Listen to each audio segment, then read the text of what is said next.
Welcome to 630 Naperville. I'm Paige Ronchetti. And I'm Nathan Ronchetti. We're so glad you could join us.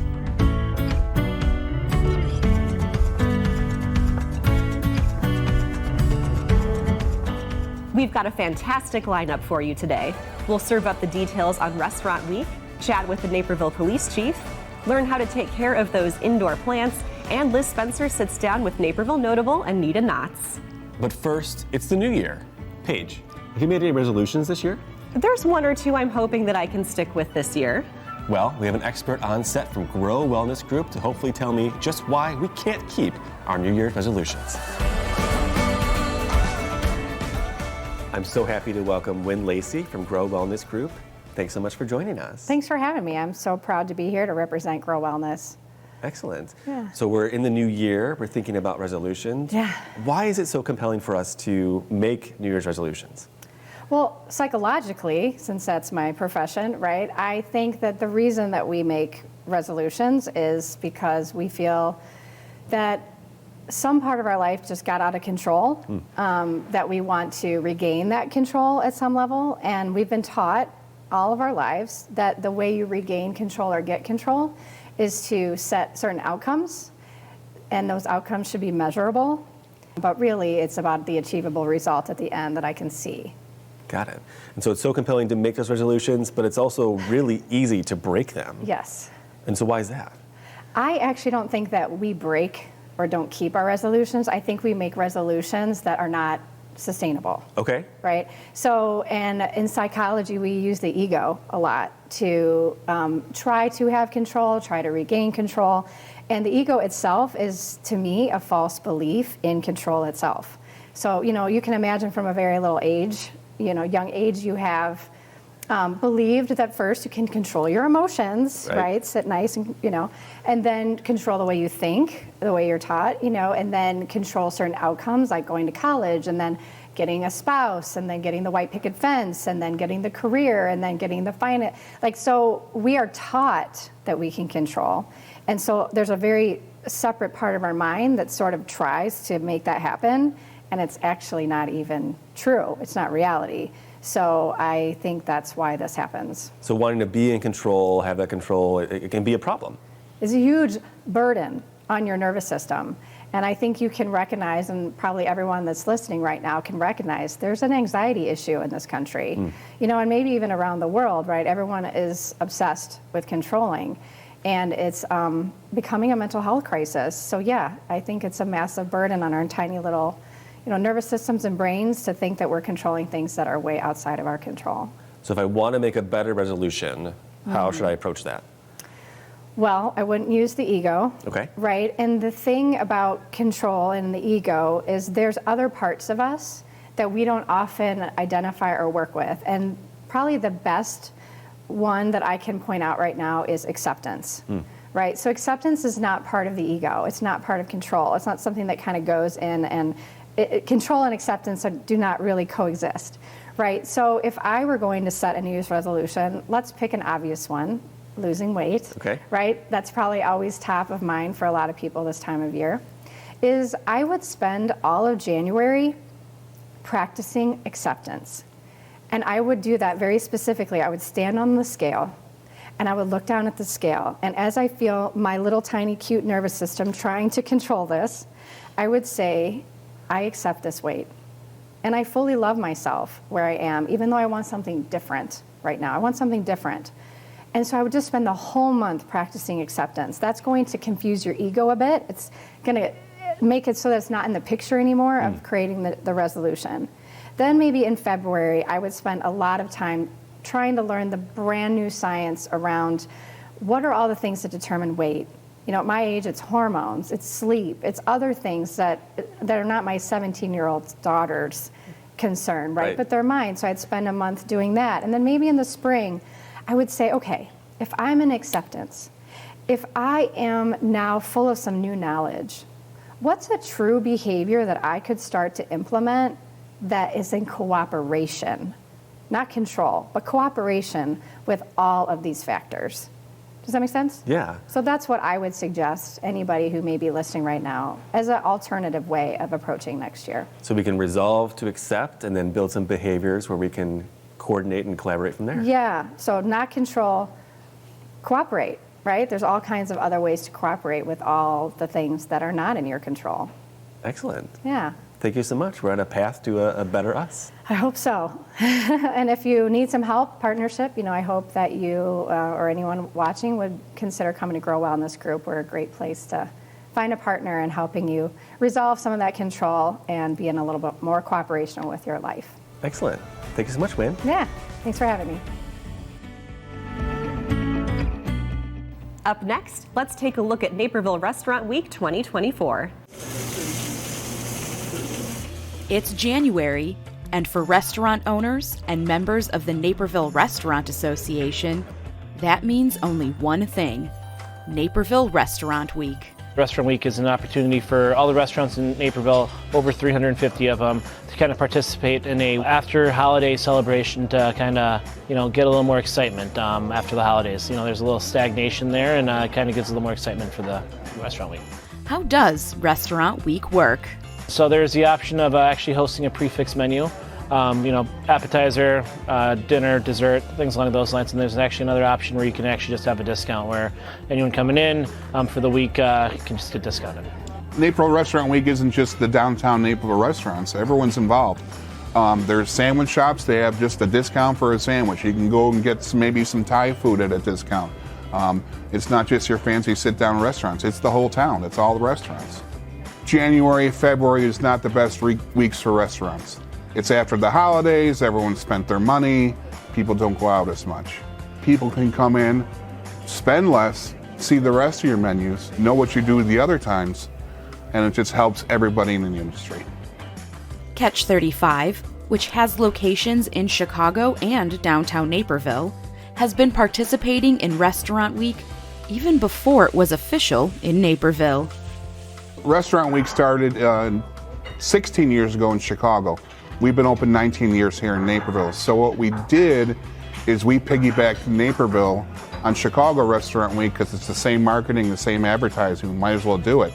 Finally, Dine Naperville started doing Naperville Restaurant Week, which was great too. Then we had 2 different restaurant weeks. When Naperville Restaurant Week first began a decade ago, the specials came after Chicago's Restaurant Week. And I'm part of the Naperville Restaurant Association, and we all got together a few years ago, and we all talked, and I suggest we should do the same time, because you have the same marketing for the same restaurant weeks, and it's just double the marketing. Participating restaurants are listed on the Dine Naperville website. DineNaperville.com is the best spot to go. I would suggest checking over and over again. The restaurants are always being updated, new offers are always being presented, but go early and often. This year's offerings run from January 19th through February 4th. For 630 Naperville, I'm Angela Hager. After the break, I'll sit down with Naperville Police Chief Jason Arres to talk about the safety habits that can keep you safe all year long. We'll be right back with more 630 Naperville. I support NCTV, the things that they bring to that local community journalism, right? Which is the news, what's happening within the local city, the sports that's attached to the city, and specifically in the sports, what I enjoy is kind of creating that ESPN movement for all our high schoolers in any kind of sport that they actually do. Third is events, right? Like we have so many events that happens within our great city. And it's amazing that NCTV does such a great coverage to kind of showcase what we are actually all about and defining that DNA or the fabric structure of Naperville. Please join me in supporting Naperville's own nonprofit television station.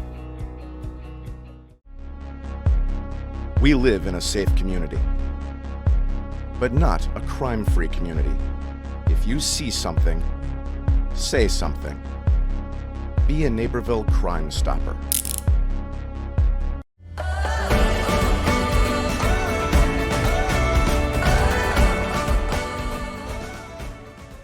I'm pleased to welcome Naperville Police Chief Jason Arres to the set today. Chief, thanks for being here. Hey, good morning, Paige. So it's the time of year where everybody makes New Year's resolutions. My husband and I try to make them. I'm sure you make some as well. Yeah. But from a public safety perspective, what are some resolutions that you'd like the community to try this year? Yeah, I'm so glad you asked, because often I'll say that a safe community is not just the great men and women of the police department, but the community partnering with that as well. So I do have 3 key things that we can all do together to partner to keep Naperville safe. And the first one will be our Lock It or Lose It campaign. Now, normally when we talk lock it or lose it, it's about vehicles and locking your vehicle to prevent car burglaries. But I'd like to expand on that premise and pretty much say, lock everything you have. So whether that's your vehicle, your residence, your bicycle, simply locking your items up when you're away from them can really prevent you from being victimized of what is property crime, which is a crime of opportunity. For example, about 90% of our car burglaries on an annual basis are unlocked. So simply locking your vehicle could really lower, you think about that, 9 out of 10 car burglaries being unlocked vehicles. Now, another astounding stat is almost 60% of our residential burglaries, so someone breaking into homes, unlocked residences. So just taking these simple precautions of locking your valuables up could really, really prevent you from being the victim of a crime. I am astounded that those numbers are so high. But the good news is it is very simple to just lock your things up and then you are much, much safer. Exactly, exactly.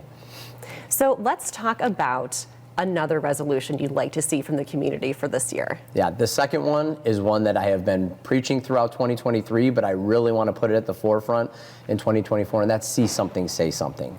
Again, that partnership between the community and the police department, all the residents, business owners, visitors of this town, they're extra eyes on the street for the police department. But oftentimes people will tell me, well, we didn't want to call 911 because you're so busy or we're bothering you. And I say this, and I'll say it again today, we are paid to be bothered. You never know if that phone call of what you think is suspicious activity could be someone that's casing a home to commit a burglary, potentially looking to rob someone. Whatever that may be, if it doesn't feel like it fits, give us a call. Let us vet it out. If it isn't what you thought it was, it's no big deal. At least we investigated it. But what if it was a lead or preventing a crime from having been committed? It would be great to just have people calling us anytime they see that suspicious behavior, suspicious activity, whatever that is. We're happy to come out. That's what we're paid to do. And again, it may really help prevent someone from being victimized. Yeah, absolutely. And I think something else to consider is it's really easy to get distracted by your phone or have tunnel vision with your task or maybe even have a little bit of the bystander effect and think that, oh, someone else is going to call that in. Correct. Yeah. Correct. Yep. I mean, there's a great example in 2023 of last year of someone who saw some suspicious activity in her backyard, called us. We found the individual, and it turned out he was a suspect in an attempted carjacking that had recently happened. Unbeknownst to her, she was not calling us for that. The phone call was because of a suspicious person in her yard called us, and we were able to apprehend the suspect of that crime because of her phone call. So there's a great example, not me just asking for it. There's proof that it works when you see something and say something. Wow, that is amazing. Yeah, good for her for calling. Right. So another common issue, we talked about distraction a little bit, distracted driving. Yes. I know that is a big issue. So are there some resolutions that people can do this year to, cut back on distracted driving? Yeah, I'm glad you asked. And I would actually say driving in general, one of our biggest calls to the tune of almost 3,000 a year are car crashes that we investigate. Now, fortunately, not many of those are injury or fatality type crashes. But all it takes is a little more speed or a different angle, and those crashes that didn't involve injury or worse fatality could be something much more serious.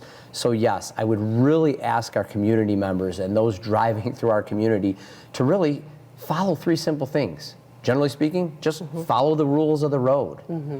Keep your speeds down, and then obey traffic control devices. Doing those 3 simple things can make our roadways, which are heavily traveled, just that much safer to commute in and about our town, and really lower those crashes that we're investigating and maybe prevent something worse than just property being damaged. So yeah, everybody having a resolution to just drive better in 2024 would be an excellent, excellent thing for this community. Absolutely, because there is a lot of traffic in Naperville. Yes, there is. So, there is. Well, Chief, thank you so much for being here today and sharing these great resolutions for the community. Yeah, thank you, Paige. I hope everyone out there watching has a great 2024.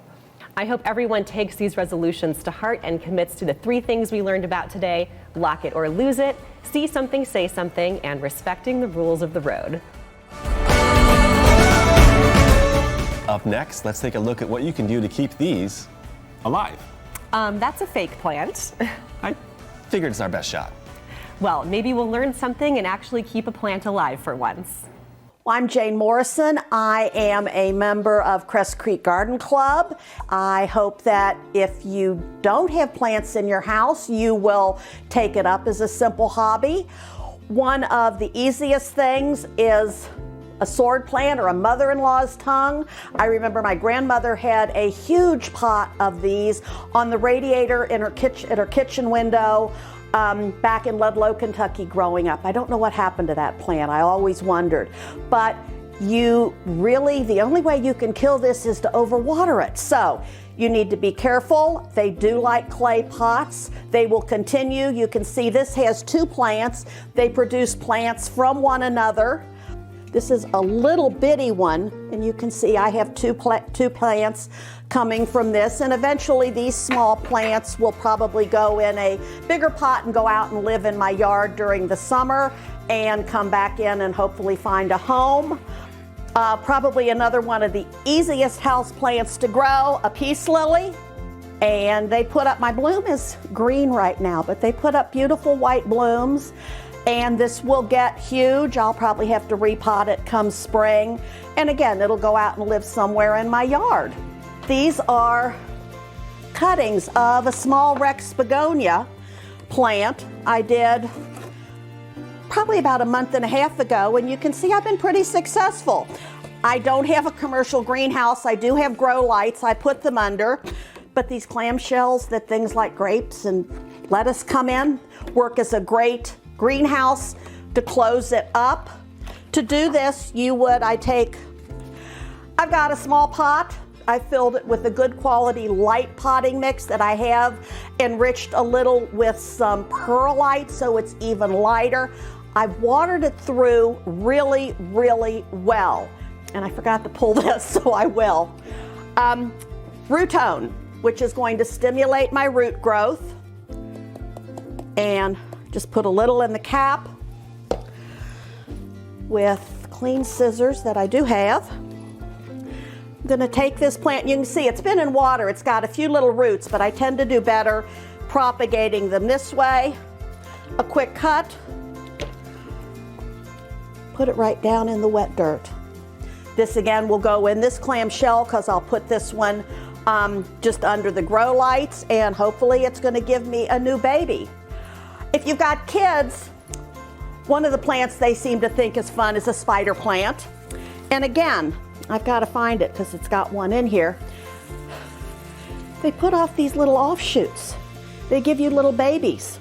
And you can cut this off and either put it in water or put it right in the dirt, and you're going to end up with little plants. And again, these are ones I'm propagating. Our garden club does have a plant sale every year. You can find out about it through our website, Crest Creek Garden Club. If you're interested in learning about plants, again, you can go to our website and find out what we do. The other thing, these were pretty new this year, but I usually see this as the traditional dark colored.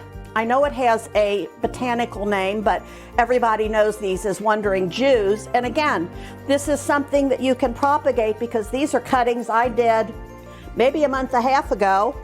Same principle. You're going to cut off the piece that you're going to put in your dirt or your potting mix. It's not dirt. Take off a few and simply stick it down in the dirt. So, houseplants can add oxygen to your air. They give you something to care for. They grow. Some of them produce flowers. And it should bring you a lot of joy to have plants in your house, particularly during the coming winter months. And maybe you will find something that you want to try propagating and move things out to your yard. After the break, Liz Spencer sits down with Naperville Notable Anita Knotts. Stay tuned. Naperville Crime Stoppers. Yes, I'd like to report some suspicious activity in my neighborhood. How does this work? Yes, thanks for calling. Your call is anonymous, and I will not ask for your name. Instead, you'll be identified by tip number. In a few weeks, call back with the tip number you received, and I will let you know the status of your tip. If an arrest is made, you could receive a reward up to $1,000. How do I get the reward money if you don't know who I am? Well, when you call back, we set up a time and a place to drop the money. You will be safe, and nobody will know you gave Crime Stoppers a tip. Okay, well, here's what's going on.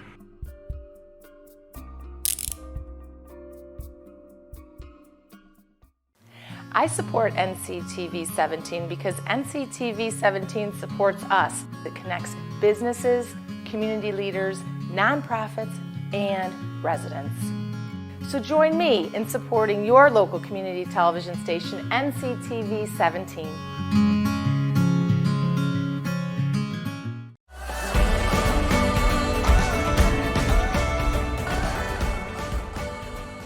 Welcome to Naperville Notables. I'm Liz Spencer. Joining me now is Anita Knotts, who's the founder of the Lotus Women's Institute. Welcome, Anita. Thank you, Liz. Great to be here. Great to have you. So, Anita, we like to do things a little different here on Naperville Notable. Is that we like to ask questions that are a little different, maybe dig a little deeper, get at something a little bit that people don't know. Fun. So we are going to start a little easy on you and then get tough. Oh boy. But we're going to start with, what are the 3 top books you're reading right now? Sure. So based on my background in finance, of course, the first book is going to be about finance, right? So especially for the women out there, I would recommend Women's Worth. It's written by Eleanor Blaney, and it talks about really, your earning potential, how you spend, how you invest, how you plan for retirement. It's kind of a quick hit book about all of the important things about women and money. So that's the first one. The second is How Women Rise by Sally Helgeson. And I sort of wish I had this book 30 years ago, Liz, when I jumped into the workforce.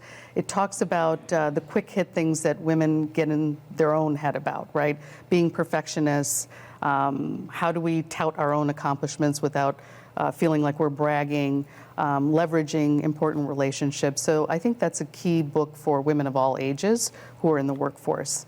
The third is more of a fun book, Wherever You Go, There You Are, by Jon Kabat-Zinn. It's about mindfulness, meditation, and this was given to me about 10 years ago when I was at the peak of corporate craziness and being a working mom.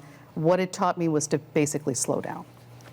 Well, I think those all sound good. Yeah. And they're all going to be added to my list. All right. Yes, it's how I build my own list. That's a good thing too. Mm-hmm. So keeping on that theme of 3, let's go to your bucket list. What's on your bucket list? What are the top 3 things in that bucket? So my bucket list, as I am, people make fun of me because I tend to be more of a serious person. I'm not one of these people who's like, I'm going to make $1 billion and fly to the moon. My bucket list is pretty reachable, I think, if I do things right. So the first is if I could leave this planet, leaving the economic situation for women as a whole a little bit better, that's a pretty big bucket list item for me. So not just gender pay equality, but also helping women to invest, helping women to achieve career paths that are more lucrative. So economic equality for women. If I can move the needle, fantastic. The second item, because I was born in India, I want to have some form of giving back, right? So the immediate thing that I've always thought about, at least in the past 3 to 4 years since I've become an entrepreneur, is to go back and start a school for young girls. Maybe it's teaching them about money, maybe it's teaching them about how to be leaders, but something other than the path, almost like increasing expectations of them so they can rise to that expectation, right? So the third bucket list item for me is a fun one. And when I turned 50 years old, my goal with 2 childhood friends was to go to the Himalayas, to see Mount Everest. Not climb it, just see it from afar. The year I turned 50 was 2020, so we all know what happened there. Right. So that still remains a bucket list item, and I dare say it's going to happen very soon. Kind of going along that idea, your bucket list is very interesting that it's all very big. That last one's a little personal, but the other 2 are kind of more societal. Yeah. But turning it a little bit more on you, what advice might you give your younger self? And if so, how old are we? One of these days I'm going to write a book about everything that I would tell 15-year-old Anita, maybe 16, 15, 16 in that range. First and foremost, and pretty much the big hit, is don't be afraid to be who you want to be in a room where nobody looks like you. So don't try to blend in. Own your different. Own your different. That would be the number one advice I would give. Everything else springs from that. The other one that I say often is bet on yourself. But you can't bet on yourself or take a risk unless you're comfortable with being who you are in any given environment. So that's what I would say. That's awesome. I think that's a good message, and I think it can go at any age. Yes, yes. And you can actually see that in pictures where I feel like I'm very to myself and afraid of being to myself. You see that in the face. You see that in how I'm presenting myself in that picture. And then later on you see me and I'm just like, either take me as I am or don't take me. Right. But here I am. Here you are. Yeah. That's a great message. Yeah. And this is one that I'm curious about because I know you're a real music person. What song sums up your life? I often think that we all should have a theme song in our head. Yeah. It would help make us, feel good every day to have a theme song. So Yeah. I'm wondering, what song sums up your life? I don't know if you knew this about me, but I'm the fifth Beatle. I had heard that rumor. Yeah. So I had to pick the song from the greatest rock band that ever was, right? So Strawberry Fields Forever, written by John Lennon. There's a lyric in there that from the age of 10 has stayed with me in my heart. It says, "Living is easy with eyes closed, misunderstanding all you see." And as with any poem, people interpret it in different ways. For me, it meant it's really easy to go through life kind of staying ignorant to everything else around you, right? Staying in your bubble, living in your bubble, living in your cocoon. It's almost easier to live life that way. It's harder to turn over rocks, to show curiosity about other people, other cultures, other ideologies, let's say. But if you can push yourself into that zone, life becomes worth it. So that's actually a motto, not just for how I try to live. It's a practice. I'm not perfect at it, but I do try to show that outwardly. But I do think it leads to a more fulfilling way of living. So that's my motto. That's awesome. Well, we wish you continued success in 2024, and we'll keep our eye on you because we know you're going to rise. Thank you. Thanks for joining us here on NCTV 17. And now you know, from 630 Naperville. I'm Nathan Ronchetti. And I'm Paige Ronchetti. We'll see you next time.